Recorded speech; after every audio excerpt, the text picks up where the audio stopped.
Welcome to This Explainer. Today, we're diving straight into one of the most chilling aviation mysteries in history.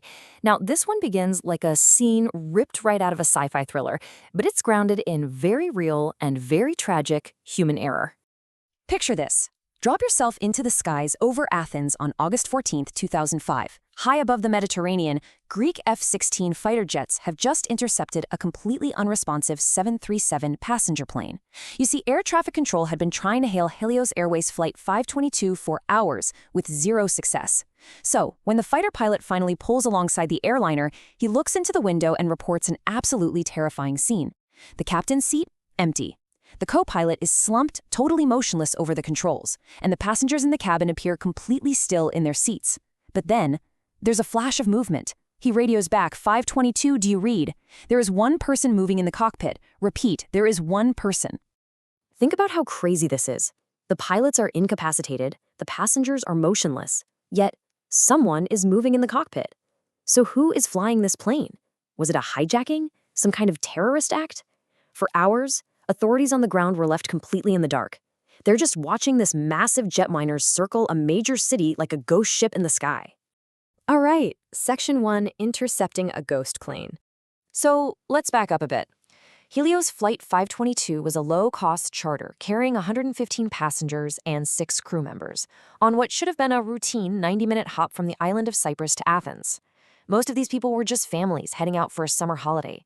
But after nearly 3 hours in the air with absolutely no radio contact, the jet was just flying in an automated holding pattern directly over Athens.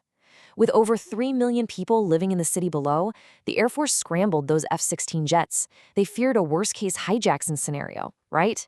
But instead, they found that chilling scene of complete unresponsiveness inside the aircraft. Which brings us to Section 2, a fatal maintenance error. To understand how this nightmare happened, we really have to look at a chain of tiny oversights. Because as you'll see, disasters are rarely the result of one massive failure.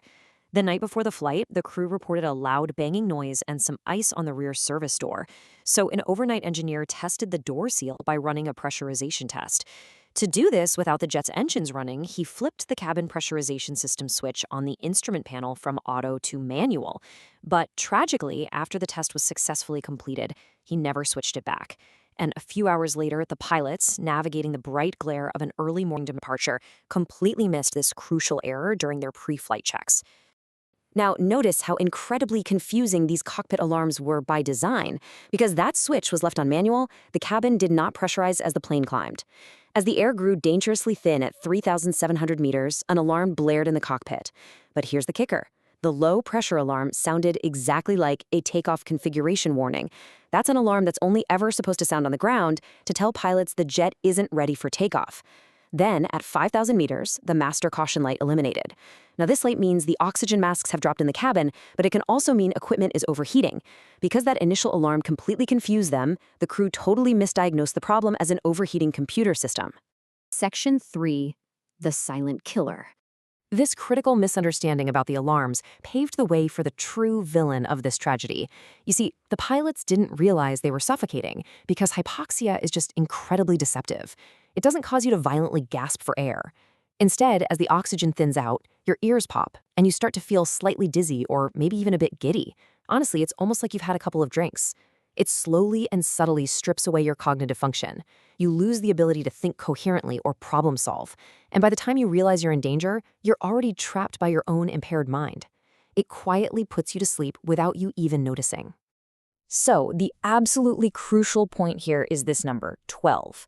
12 minutes is the maximum amount of chemical oxygen that the passenger drop-down masks supply.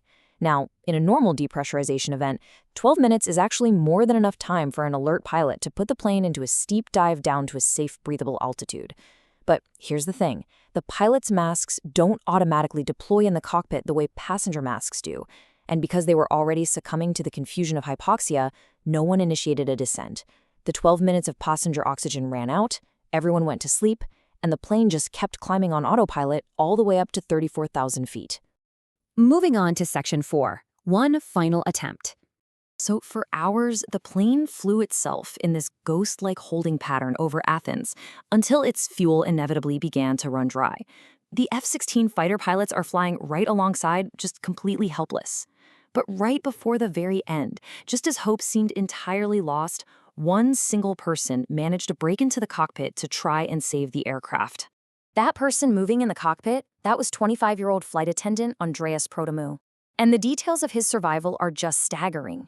Get this, Andreas wasn't even supposed to be working that day. He picked up the shift just to spend time with his girlfriend, who was also a flight attendant on board.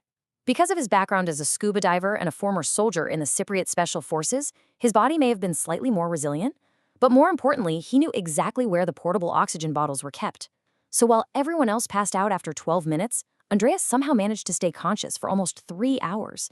And even more incredibly, he actually held a commercial pilot's license and dreamed of flying for Helios. In a desperate, heroic final attempt, as those fighter jets watched from the outside, Andreas used the security code to unlock the cockpit door. He took the controls of the massive 737 passenger jet and broadcasted 5 separate Mayday calls.